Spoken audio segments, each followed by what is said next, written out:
There are three things that come to mind when it comes to how you implement a successful BYO program. The first one is you have to take the time to understand your users. I've talked to enterprises that have implemented BYO and they do full MDM and everybody's happy. I've also talked to enterprises who slam a really good technical solution into place and they get 2% adoption. And the difference is they don't take the time to understand whether the people in their organization will actually accept what it is that they want to do to their personal devices. And so the best practices for organizations that I see are they take the time to understand their users, they segment out applications so that if there are low-risk applications, they don't require very many security constraints in order to get access to those applications. But if there are higher risk users or higher risk applications, that's the point at which they start to require more specific controls. The second assumption that I think I see from a faulty standpoint is assuming that BYO is going to save the enterprise money.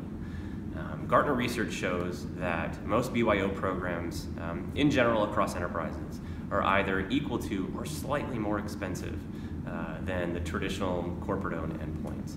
And so that misnomer can lead to a lot of disillusionment about BYO. And then the third thing that I see most enterprises, I think, coming around on this one is that BYO does not necessarily translate to bring any device. There's a lot of different types of devices out there. Android is a very wide market. You can get really good high-end Android devices, and you can get Android devices that are targeted at the lowest cost per unit. And enterprises need to take the time to understand what it is they actually need from a BYO program. Again, this goes back to understanding your users. In a lot of cases, users just want a choice between their operating system that they prefer.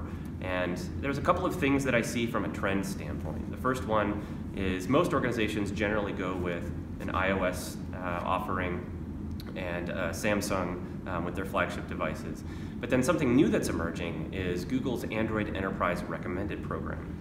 And Android Enterprise Recommended, if you're not familiar, is Google's program where they certify specific OEM units for meeting their requirements for enterprise ready. And so they require that they support the latest dessert releases, +1. They require that they support monthly security patches for a stated time. And then they also require some hardware elements to be supported in those devices.